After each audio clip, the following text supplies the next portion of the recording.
Birinci pare. Euzu billahi mineşşeytanirracim. Bismillahirrahmanirrahim. Sura Fatiha. Mekke'de nazil bo'lgan 7 oyat. Nayt şefqatlik, mehribon Allohning ismi bilan boshlayman. Jimi hamd sana olamlarning parvardigori Allohga xosdir. Allah nayt şefqatlik va mehribondir. Qiyomat kunining egisidir. Rabbimiz sana ibadet qilamiz va sendilli yordam tilaymiz. Bizni to'g'ri yo'lga boshlag'in. G'azabinga yo'liqqanlarning va ozg'anlarning yo'liga emas, sen in'om qilganlarning yo'liga boshlag'in. Amin. Euzu billahi mineşşeytanirracim. Bismillahirrahmanirrahim. Sura Baqara. Madinada nazil bo'lgan 286 oyat. Nayt şefqatlik, mehribon Allohning ismi bilan boshlayman. Alif, Lam, Mim. Bu kitobda, ya'ni Qur'onda hech shak yo'q. U taqvodorlarga yetakchidir. Ular g'aybga ishonadi, namozni ado qiladi. Ular biz bergan mol-mulkdan Alloh yo'liga sarf qiladi. Ular sana nazil qilingan kitobga, senden ilgirki payg'ambarlarga nazil qilingan kitoblarga ishonadi va oxiratga cheksiz ishonadi. Ana shular Parvardigoringning to'g'ri yo'lda bo'lg'uvchilardir. Ana shular baxtga erishguvchilardir. Shubhisizki, kofirlarni ogohlantirmamsan, baribir ular iymon etmaydi. Allah ularning dillarini va quloqlarini pechatlayotgan. Iymonning nuri kirmaydi. Ularning ko'zlari perdelengen, haqiqatni ko'rmaydi. Ular oxiratda qattiq azobga duchor bo'ladi. Kishilar orasida Allohga va oxirat kuniga ishondik deguvchilar bor. Haqiqatda ular ishonmaydi. Ya'ni og'zida ishondik degani bilan ko'nglida ishonmaydi.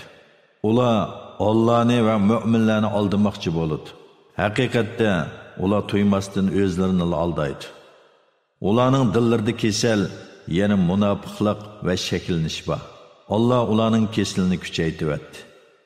Yolg'on so'zlaganliklari, ya'ni yolg'ondan iymonni da'vo qilganliklari va Allohning oyatlarini masxir qilganliklari uchun ular qattiq azobga duchor bo'ladi. Ularga yer yuzida buzg'unchilik qilmanglar deyilsa, biz isloq qiluvchilarmiz deydi. Bilinglarki, ular haqiqatan buzg'unchilardir. Lekin buni o'zlari tuymaydi.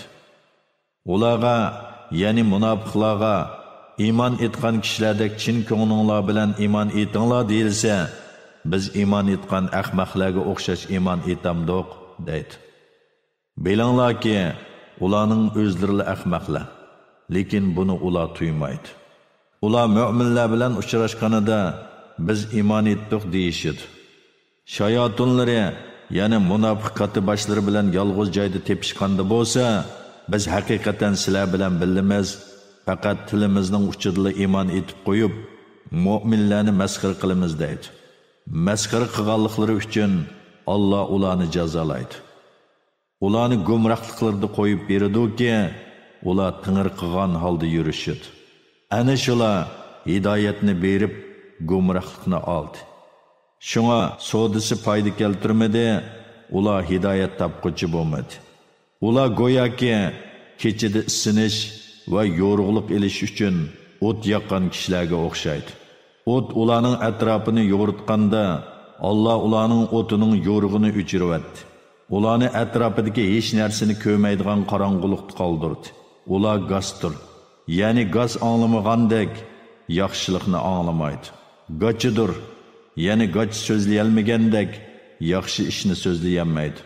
Ko'rdir, ya'ni ko'r bo'lib qolgandek to'g'ri yo'lni ko'rmaydi. Shunga ular gumrohlikdan qaytmaydi. Yoki ular zulmatlik, guldirmamalik va chaqmoqli qattiq yomg'irda qolgan, go'yo chaqmoq so'qib o'tib o'lib ketishdan qo'rqib, quloqlarini barmoqlari bilan etib olgan kishilarga o'xshaydi. Alloh kofirlarni ularning hamma ahvolini bilib turg'uchidir. Chaqmoq chaqqanda ular ko'z nuridan ayrilib qolg'ili tas qoladi. Ular chaqmoq yo'rg'ida mengib oladi. Qorong'ulik qoplaganda turib qoladi. Allah xolisi edi, ularni anglash va ko'rish quvvatidan albatta mahrum qiladi. Allah haqiqatan har narsaga qodirdir.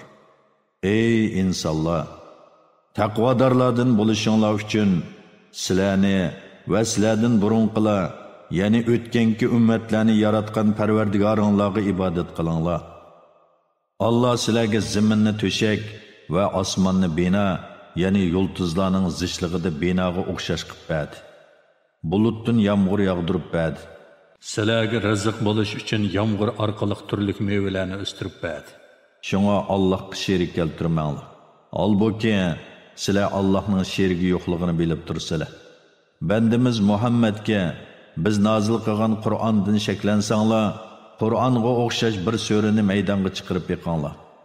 Qur'onga qarish turishda Allohdan boshqa yordamchinglarning hammasini yordamga chaqiringlar. Qur'on insonning so'zi degan gapinglarda rostchil bo'lsanglar.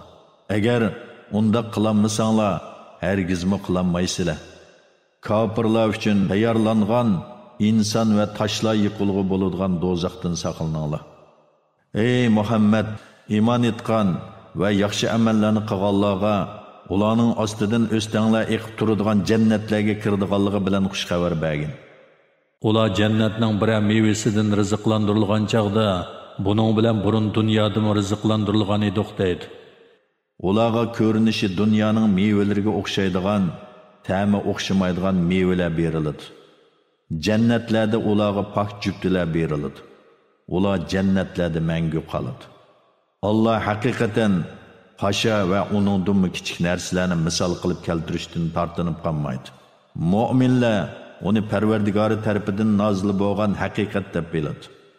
Kofirlar bo'lsa, Allah bu narsalarni misol qilib keltirishdan nimani iroda qiladi deydi.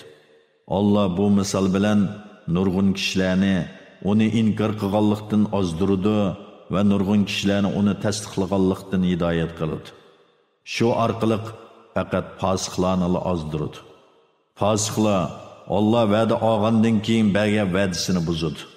Allah ulashga buyurgan shay'ini uzib qo'yadi. Yana sili rahim qilmaydi, yer yuzida buzg'unchilik qiladi. Ana shular ziyon tortquchilardir. Allohni qandoqmi inkor qilasizlarki, jonsiz edinglar. Allah sizlarga jon berdi. Ya'ni otanglarning pushtida, onanglarning qornida obimani edinglar. Keyin ajlinglar to'shqanda Allah jininglarni oladi. Ondan keyin tirildirdi. Ondan keyin Allah'ning dargohiga hisob berish uchun qaytarilasizlar. Allah zimindagi hamma narsani sizlarning foydalanishinglar uchun yaratdi. Ondan osmonni yaratishga yuzilinib, uni qusursiz 7 osmon qilib tamomladi. Allah har narsani bilguchidir. O'z vaqtida Parvardigoring farishtalarga men yer yuzida xalifa, ya'ni o'rinbosar yarataman dedi. Farishtalar yer yuzida buzg'unchilik qiladigan, qon to'kadigan shaxsni xalifa qilamsan, albuki biz seni pok deb madihiylaymiz, muqaddas deb madihiylaymiz dedi. Allah, men haqiqatan sizlar bilmaydigan narsalarni bilaman dedi. Allah bütün shaylarning nomlarini odamga o'rgatdi. Ondan ularni farishtalarga ko'rsatib, xalifa bo'lishga odamga qaraganda biz haqliq deydigan qarashinglarda rostchil bo'lsanglar, bu shaylarning nomlarini menga aytib beringlar dedi. Farishtalar, seni bütün kamchiliklardan pok deb tanıymiz. Biz sen bildirgandan boshqani bilmaymiz. Haqiqatan sen hammani bilguchidirsan, hikmat bilan ish qilguchidirsan dedi. Allah, ey odam, ularga bu narsalarning nomlarini aytib bergin dedi. Odam ularga bu narsalarning nomlarini aytib bergan chaqda, Allah, men sizlarga osmonlardagi va zimindagi g'ayiblarni haqiqatan bilib turaman, oshkora va yo'chirin ishlaringlarni bilib turaman demaganmidim dedi. O'z vaqtida farishtalarga odamga sajda qilinglar dedik. Iblisdan boshqa hamma sajda qildi. Iblis sajda qilishdan bosh tortdi. Takabburlik qildi. U kofirlardan bo'lib ketdi. Biz odamga, ey odam, sen xotining Havvo bilan jannatda turinglar. Jannatdagi narsalardan xolig'ininglarcha kang tasha yeb ichinglar. bu daraxtga yaqinlashmanglar, ya'ni mevasidan yemanglar, bo'lmasa o'zinglarga zulm qilguvchilardan bo'lib qolasizlar dedik. Shayton u ikkisini teyildirdi. Ya'ni ma'ni qilingan daraxtning mevasini yegizib xatolashtirdi. Turayotgan jannatdan chiqardi. Odamga, Havvoga, iblisga bir-biringlar bilan o'chakashgan holda jannatdan yer yuziga tushinglar, yer yuzida vaqtlik ajlinglar to'shqichi yerlishinglar va ne'matlardan bahramand bo'linglar dedik. Odam Parvardigordan bir qancha so'z ta'lim oldi. Ya'ni gunohining kechirilishi uchun o'qiydigan duo uningga ilhom orqali bildirildi. Allah uning tavbasini qabul qildi. Allah haqiqatan tavbani bakmi qabul qiluvchidir, bandalarga nihoyatda mehribondir. Ularga hammanglar bu yerdan tushinglar, sizlarga men tarafdan bir yo'l ko'rsatguchi, ya'ni payg'ambar keladi, yo'limga ergashganlarga oxiratda qo'rqinish va g'am qayg'u bo'lmaydi dedik. Kofirlar va bizning oyatlarimizni inkor qilganlar ahli do'zaxdir. Ular do'zaxda mangu qoladi. Ey Isroil avlodi, mening sizlarga bergan ne'matimni yod etinglar. Menga bergan iymon etish va toat ibodat qilish haqidagi va'danglarga vafo qilinglar. Men sizlarga qilgan savob berish haqidagi va'damga vafo qilaman. Mendan qo'rqinglar. Men nozil qilgan Tavratni tasdiq qiluvchi Qur'onga iymon keltiringlar. Qur'onni birinchi bo'lib inkor qiluvchi bo'lmanglar. Oyatlarimizni arzon bahoda setib o'tmanglar. Menga taqvodorlik qilinglar. Haqni botilga, ya'ni Allah nozil qilgan haqiqatni o'zinglar o'ydirib chiqargan narsaga aralashtirmanglar. Haqiqatni bilib turib yo'shirmanglar. Namozni ado qilinglar, zakotni beringlar. Ruku qiluvchilar bilan birga ruku qilinglar. Kishilarni yaxshi ishga buyurib, o'zinglarni unutmanglar. Holbuki sizlar kitob, ya'ni Tavratni o'qib tursizlar, tushunmamsizlar? Sabr qilish, namoz o'qish orqali Allohdan yordam tilanglar. Namoz Allohdan qo'rquvchilar, kamtarlik bilan Allohga bo'ysunuvchilardan boshqalarga haqiqatan mushaqqatli ishdir. Allohdan qo'rquvchilar Parvardigoriga cho'qim muloqot bo'ldiganligiga va Allohning dargohiga cho'qim qaytib bordiganligiga jazman ishonadi. Ey Isroil avlodi, sizlarga bergan ne'matimni va sizlarni bir zamonlarda tamom jahon ahlidan ustun qilganligimni yod etinglar. Kishi kishiga asqatmaydigan, hech kishining shafoati qabul qilinmaydigan, hech kishidan fidya ilinmaydigan, ular kofirlar va gunohkor bandalar yordamga erishamaydigan kundan qo'rqinglar. O'z vaqtida sizlarni qattiq qiynagan, o'g'illaringlarni bo'g'izlab, qizlaringlarni foydalanish uchun tirik qoldirgan Fir'avn guruhidan sizlarni qutqizdik. Bu Parvardigoringlarning yaxshi odam bilan yomon odamni ayiradigan cho'ng siniqi edi. O'z vaqtida dengizni yerib sizlarni qutqizdik. Ya'ni dengizning suyini o'ttirdan bo'lib, quruq yo'l hosil qilib, shu yerdan sizlarni salomat o'tkazdik va Fir'avn guruhini ko'z oldinglarda g'arq qildik. O'z vaqtida Musoga 40 kecha o'tgandan keyin Tavratni nozil qilishni va'da qildik. O sizlardan ayrilgandan keyin o'zinglarga zulm qilib, Mozayni ma'bud qilib oldinglar. Shuningdan keyin shukr qilsin deb sizlarni afv qildik. O'z vaqtida sizlarni hidoyat topsin deb Musoga haqni, kitobni va Furqonni berdik. O'z vaqtida Muso o'z qavmiga: "Ey qavmim, sizlar Mozayni ma'bud qilib, haqiqatan o'zinglarga zulm qildinglar. Yaratquchinglarga tavba qilinglar. Mozayga cho'qinganlarni o'ltirsin" dedi. Bunda qilish yaratquchinglarning dargohida sizlar uchun yaxshidir. Allah tavbanglarni qabul qildi. Allah tavbani haqiqatan bakmi qabul qiluvchidir, nihoyat mehribondir.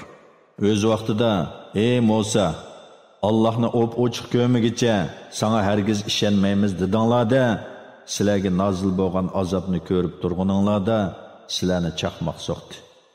Ondan keyin sizlarni shukr qilsin deb o'lguninglardan keyin qayta tirildirdik. Sizlarga bulutni soyvan qilib berdik.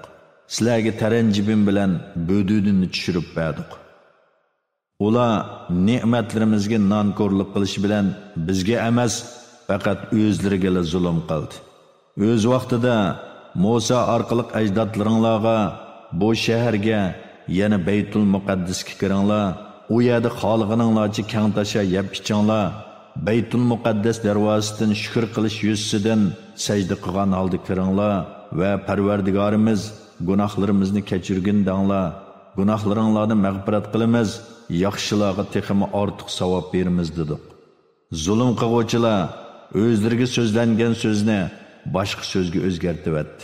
Zulm qiluvchilar yo'ldan chiqqanliklari, ya'ni Allohga osiylik qilganliklari uchun ularga osmondan azob tushirdik. O'z vaqtida Musa o'z qavmi uchun suv talab qilgan edi. Biz uningga oson bilan toshni urg'in dedik. Toshdan 12 buloq etilib chiqdi. Hamma odam, ya'ni har bir qabila o'zining suv ichadigan o'rinni bildi. Ularga Alloh bergan rizqdan yanglar va ichinglar, yer yuzida buzg'unchilik qilmanglar dedik. O'z vaqtida Sina cho'lida taranjibin va bo'duni bilanla oziqlanayotganinglarda sizlar ey Musa, biz bir xil yemaklikka chidab turolmaymiz. Biz uchun Parvardigoringga duo qilgan, bizga zaminning ko'ktatlaridan tarxamak, samsaq, yesmoq va piyozlarni o'stirib bersin dedinglar. Musa, sizlar yaxshini nacharga tegishamsizlar? Ya'ni piyoz, samsaq, ko'ktatni taranjibin bilan bo'dunidan ortiq ko'ramsizlar? Bir shaharga kiringlar, shu yerda tiligininglar bor dedi. Ular xorliqda, muhtojlikda qoldi. Allohning g'azabiga tegishlik bo'ldi. Bu ularning Allohning oyatlarini inkor qilganliklari, payg'ambarlarni nohaq o'ltirganliklari tufaylidan bo'ldi. Bu Allohga osiylik qilganliklari va haddidan oshganliklari tufaylidan bo'ldi. Shubhisizki, mu'minlar, yahudilar, nasorilar orasidan va farishtalarga, yulduzlarga cho'qing'uvchilar orasidan Allohga, oxirat kuniga iymon keltirgan va yaxshi amallarni qilganlar Parvardigorning qishida o'z ajridan bahramand bo'ladi. Ularga oxiratda qo'rqinish yo'qdir. Ular g'am andish qilmaydi. O'z vaqtida biz sizlardan chin va'da olgan va turtig'ini ustinglarga tiklab qo'ygan, sizlarga dunyoda halok bo'lishdan, oxiratda azob qilishdan saqlanishinglar uchun biz bergan kitobni mahkam tutinglar, yana Tavrotga amal qilinglar, uningdagi ahkomlarni esinglarda saqlanglar degan edik. Shuningdan keyin bergan va'danglardan yuz o'rdinglar. Sizlarga Allohning fazli marhamati bo'lmasa edi, cho'qim ziyon tortquchilardan bo'ladinglar. Oranglardagi shanba kuni beliq tutmaslik to'g'risidagi shariat cheklamasidan chiqib ketguvchilarni qanday qilganligimizni albatta bilasizlar. Biz ularga xor maymun bo'lib ketinglar dedik. Uni, ya'ni ularga berilgan bu jazoni zamondoshlari va keyingilar uchun ibrat, taqvodorlar uchun vaz nasihat qildik. O'z vaqtida Musa o'z qavmiga Alloh haqiqatan sizlarni bir kali bo'g'izlashga buyuriydi degan edi. Ular bizni masxir qilyapsan dedi. Musa johillardan, ya'ni masxir qiluvchilardan bo'lib qolishdan Allohga sig'inib panoh tilayman dedi. Ular biz uchun Parvardigoringga iltijo qilganki, bizga qandoq kali ekanligini bayon qilsin dedi. Musa, Alloh uni qirmo emas, yoshmo emas, o'ttir yosh bo'lsin deb aytdi. Sizlar buyurganni qilinglar dedi. Ular biz uchun Parvardigoringga iltijo qilganki, bizga uning rangini bayon qilsin dedi. Musa aytdiki, Alloh haqiqatan uning rangi qarg'uvchilarni zo'qlandiradigan sap-seriq bo'lsin dedi.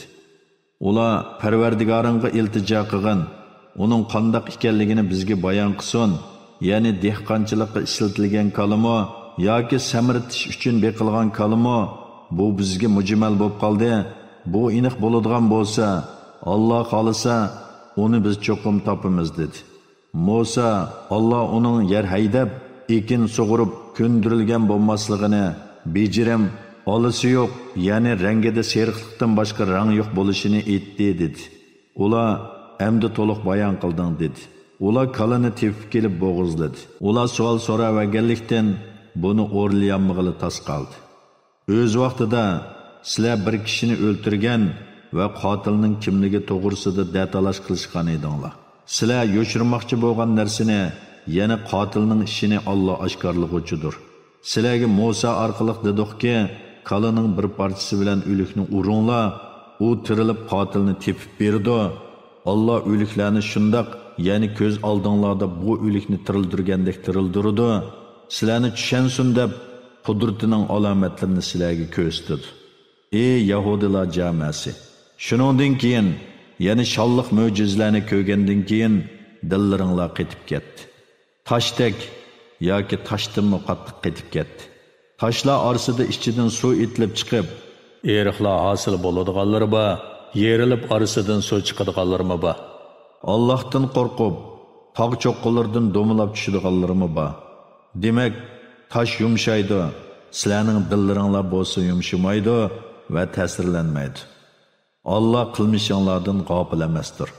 Ey mu'minlar jamasi, da'vatinglar orqali Yahudilarning iymon etishini umid qilamsizlar? Holbuki, ulardan bir guruh odam Allohning kalomini anglab tushungandan keyin uni bilib turib qasdan o'zgartib etdi. Ular mu'minlar bilan uchrashganlarida iymon etdik deydi. Bir-biri bilan yolg'iz joyda tepishganlarida Parvardigoringlar qishida mu'minlar sizlarga qarshi pokit ko'rsatsin deb Alloh sizlarga bildirgan vahiyni, ya'ni Muhammad alayhissalomning Tavratdagi sifatlarini ularga so'zlab beramsizlar? Buni tushunmamsizlar deydi. Yahudilar o'zlarining yo'shirin va oshkora ishlarini Allohning bilib turadiganliklarini bilmaydi. Ularning savodsizlari kitobni, Tavratni bilmaydi. Axborlar o'ydirib chiqqan o'ydirmalarni biladi. Gumon bilan ish qiladi. Kitobni o'z qo'llari bilan yezib, uni oz pulga setish, dunyoning ozg'ini manfaati uchun bu Alloh tarafidan nozil bo'lgan deguvchilarga voy. Qo'li bilan yozganlari, ya'ni Tavratni o'zgartganliklari uchun ularga voy. Buning bilan erishgan harom narsalari uchun ularga voy. Ular bizni do'zax o'ti sanoqli kunlik ko'ydirdi deydi. Ularga sizlarga Alloh shunda qilishga va'da berganmi? Va'da bergan bo'lsa, Alloh va'dasiga hargizmi xiloflik qilmaydi. Yoki o'zinglar bilmaydiganni Alloh nomidan da'vatamsizlar degan. Undaq emas. Sizlarni do'zax o'ti ko'ydirdi. Gunoh qilgan va gunohga cho'mib ketganlar ahli do'zaxdir. Ular do'zaxda mangu qoladi. Iymon etgan va yaxshi amallarni qilganlar ahli jannatdir. Ular jannatda mangu qoladi. O'z vaqtida biz Isroil avlodidan Allohdan boshqaga ibodat qilmaslikqa, ota-onaga, xish aqrabolarga, yetimlarga, miskinlarga yaxshilik qilishga, kishilarga yaxshi so'z qilishga, namoz o'tashga, zakot berishga ahd oldik. Ondan oranglardagi ozg'ina kishidan boshqalar ahdidan yenib oldinglar. Sizlar hamisha ahdanglardan yenib olsizlar. O'z vaqtida bir-biringlarning qinini to'kmaslikka, bir-biringlarni yurtinglardan haydab chiqarmaslikqa sizlardan chin ahd olgan edik. Keyin buni, ya'ni ahdini e'tirof qilgan edinglar, buningga o'zinglar guvohsizlar. Keyin sizlar ahdini buzib, bir-biringlarni o'ltirdinglar, ichinglardan bir turkum kishilarni yurtdan haydab chiqardinglar. Gunoh va dushmanlik qilish bilan ularning qarshi tarafidagilarga yordam berdinglar. Ular asri tushib kelsa, fidya berib qutqizib olasizlar. Holbuki, ularni yurtlardan haydab chiqarish sizlarga harom qilingan edi. Ya'ni bir-biringlarni o'ltirish va yurtdan haydab chiqarishni ravo ko'rsizlar, ularning asriga tushib dushmanlaringlarning qo'lida bo'lib qolishni ravo ko'rmaysizlar. Sizlar kitobning, ya'ni Tavratning bir qism ahkomlariga ishinib, bir qism ahkomlarni inkor qilamsizlar. Sizlardan shunda qilganlarning jazosi faqat hayoti dunyoda xorliq qilish, qiyomat kuni qattiq azobga duchor bo'lishdir. Alloh qilmishinglardan g'ofil emasdir. Ana shular oxiratni berib, dunyo tirikchiligini setib olgan kishilardir. Shuning uchun ulardan azob yengiltilmaydi. Ularga yordam qilinmaydi. Shak shubhisizki, biz Musoga kitob, ya'ni Tavrat berdik. Uningdan keyin orqa payg'ambarlar avatdik. Maryam o'g'li Isoga mo'jizlar berdik. Hamda uni Ruhul Quddus, ya'ni Jibril bilan yo'lladik. Har qachon bir payg'ambar ko'nglingizga yoqmaydigan bir narsa ib kelsa, takabburlik qilaveramsizlar. Bir qism payg'ambarlarni inkor qildinglar. Yana bir qism payg'ambarlarni o'ldirdinglar. Ular dillarimiz parlangan dedi. Undaq emas. Ularning kufri sabablik Allah ularga la'nat qildi. Ulardan iymon etganlar nihoyat oz. Ularga Allah tarafidan ulardagi kitob Tavratni tasdiqlaydigan kitob Qur'on nozil bo'lgan chaqda uningga ishonmadi.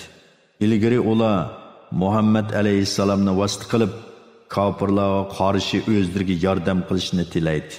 Ular biladigan Tavratda sifati bayon qilingan payg'ambar kelgan chaqda uni inkor qildi. Allah kofirlarga payg'ambarlarning tuganchisini inkor qilgan yahudilarga la'nat qildi. Yahudilarning Allah nozil qilgan Qur'onni inkor qilishi, Allahning o'z fazilini, payg'ambarligini xohlagan bandasiga tushirganligiga hasad qilish yuzidandir. Ularning o'zlarini, iymonini kufrga setishi ajab yomon ishdir. Ular üstiga g'azabga tegishli bo'ldi. Kofirlar xorlig'uvchi azobga duchor bo'ladi. Ularga Allah nozil qilgan kitobga, Qur'onga iymon keltiringlar deyilsa, ular o'zimizga nozil qilingan kitobga, ya'ni Tavratga iymon keltiramiz deydi. Uningdan keyingi kitobga, Qur'onga ishonmaydi. Halbuki u ya'ni Qur'on haqdir. Ularning qo'lidagi kitobni tasdiq qilguvchidir. Ularga sizlar Tavratga ishonadigan bo'lsanglar, ilgari nima uchun Allohning payg'ambarlarini o'ldirdinglar degan. Musa sizlarga haqiqatan aniq mo'jizlarni keltirdi. Musa Turtiga ketgandan keyin o'zinglarga zulm qilib Musayni ma'bud qilib oldinglar. O'z vaqtida biz sizlardan Tavratga amal qilishga chin va'da olgan edik. Sizlarga men nozil qilgan kitobni mahkam tutinglar, bo'lmasa ustinglarga tog'ni tashlaymiz deb Turtigini ustinglarga tikladik va Tavratga quloq solinglar dedik. Ular so'zingga quloq soldik, amringga osilik qildik deyishdi. Ularning kufri tufaylidan dillarga Musayning muhabbati singib ketdi. Ularga agar sizlar mu'min bo'lsanglar, iymoninglar sizlarni ajab yomon ishga boriydi ekan, sizlar mu'min emas. Chunki iymon Musayga cho'qinishga buyurmaydi degan. Ularga agar oxirat yurti jannat, Allohning qishida sizlar gumon qilgandek boshqalarga emas, yolg'iz sizlarga xos bo'lsa, sizlarni jannatga ulashtiradigan o'limni orzu qilib beqinglar. Jannat bizga xos degan so'zinglarda rostchil bo'lsanglar degan. Ular qilgan yomon amallari sababli o'limni hargizmi orzu qilolmaydi. Allah zolimlarni obdan bilguchidir.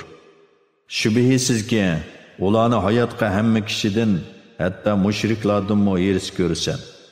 Har biri 1000 yil umr ko'rishni orzu qiladi. Vaholanki, uzun umr ko'rish ularni azobdan qutuldirib qololmaydi. Allah ularning qilmishlarini aniq ko'rib turg'uchidir. Aytqinki, Jibrilga dushman bo'lgan odam Allohga dushmandir. Chunki u Jibril Allohning amri bilan o'zidan ilgirkini samoviy kitoblarni tasdiq qiluvchi, to'g'ri yo'l ko'rsatuvchi, mu'minlarga bishorat berguvchi Qur'onni sening qalbingga nozil qildi. Kimki Allohning farishtalarini, payg'ambarlarni, Jibrilni, Mikoilni dushman tutar ekan, Allohni dushman tutgan bo'ladi. Shubhisizki, Allah kofirlarni dushman tutadi. Shak shubhisizki, sana biz ro'shan oyatlarni nozil qildik. Ularni faqat to'g'ri yo'ldan chiqqanlarni inkor qiladi. Har qachon ular bir ahd tuzishsa, bir turkumi uni buzdi. Balki ularning yahudilarning to'lisi Tavratga iymon etmaydi. Ularga Alloh tarafidan qo'llaridagi kitobni tasdiqlaydigan bir payg'ambar, ya'ni Muhammad alayhissalom kelsa, kitob berilganlarning bir turkumi, ya'ni payg'ambarlarning dalillarini bilmaydigandek Allohning kitobini, Tavratni orqasiga cho'rivatdi. Ya'ni Tavratning so'zlariga amal qilmadi. Ular Sulaymonning podshohlik zamonidagi shaytonlarning sehrgarligiga oid so'zlariga agashdi. Sulaymon sehrgar bo'lg'ini va sehr o'g'inish bilan kofir bo'lg'ini yo'q. lekin shaytonlar kishilarga sehr o'gitib kafir bo'ldi.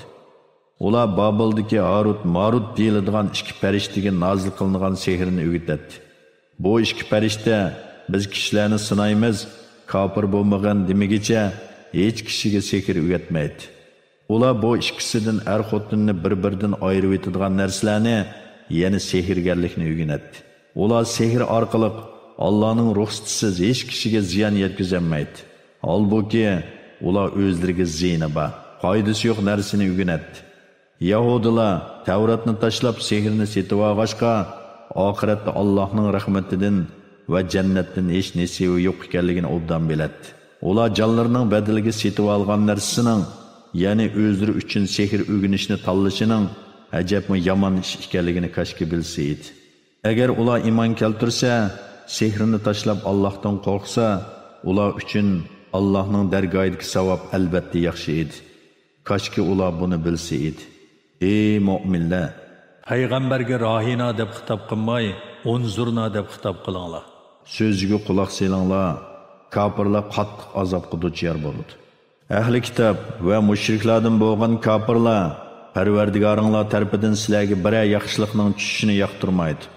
Allah o'zining qolgan bandasiga payg'ambarlikni xos qiladi. Allah cho'ng fazil egasidir. Qandoqli bir oyatni amaldan qoldirsak yoki unutildirsak, o'rniga uningdan ortiq yoki shuningga o'xshash bir oyatni keltiramiz. Allohning har narsaga qodir ekanligini bilmamsan? Osmonlarning va zaminning podshohligi Allohga mansub ekanligini bilmamsan? Sizlarga Allohdan boshqa hech qanday do'st va madadkor yo'qdir. Ular ya'ni Yahudilar ilgari Musodan savol so'rgandek, sizlarmi payg'ambaringlardan savol so'ramoqchi bo'lamsizlar? Kimki iymonini kufrga tegizsa, u haqiqatan to'g'ri yo'ldan ozgan bo'ladi. Ahli kitob ichidagi nurg'un kishilar o'zlariga haqiqat, ya'ni dininglarning haqligi oshkor bo'lgandan keyin hasad qilish yuzasidan sizlarni iymoninglardan qaytirib kafir qilishni orzu qiladi. Allohning amri kelganga qadar, ya'ni Alloh sizlarga ular bilan urush qilishga ruxsat qilguncha, ularni afu qilinglar va kechiringlar. Alloh haqiqatan har narsaga qodirdir. Namozni ado qilinglar, zakotni beringlar, o'zinglar uchun ishlagan har qanday yaxshi amal bo'lsa, Allohning dargohida uning savobini topsizlar. Alloh haqiqatan qilgan amallaringlarni ko'rib turg'uchidir. Ular Yahudi yoki Nasara bo'lmagan odam, ya'ni Yahudilar Yahudi bo'lmagan odam, Nasaralar Nasara bo'lmagan odam hargizmi jannatga kirmaydi deyishdi. Bu ularning quruq orzusidir. Agar so'zinglarda rostchil bo'lsanglar, dalilinglarni keltiringlar degan. Undaq emas.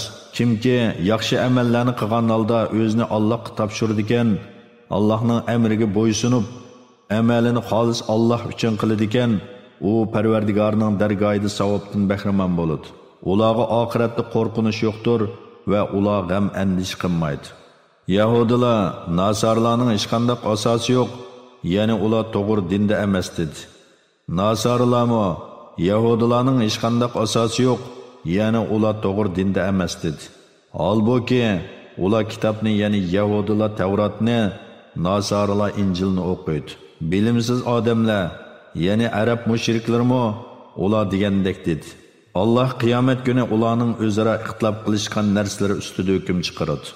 Allohning masjidlarida Allohning nomining yod qilinishini to'sqan va ularni vayron qilishga uringanlarmi zolim kishi bormi? Masjidlarga ularning faqat qo'rqqan holda kirishi loyiq edi. Ular dunyoda rasvo bo'ladi, oxiratda cho'ng azobga, ya'ni do'zax azobiga duchor bo'ladi. Mashriqmi, mag'ribmi, ya'ni butun yer yuzi Allohningdir. Qaysi tarafga yuzlansanglarmi, u Allohning tarafi, ya'ni sizlarga ixtiyor qilgan qiblasidir. Allohning mag'firati haqiqatan kengdir. Alloh hammani bilguchidir.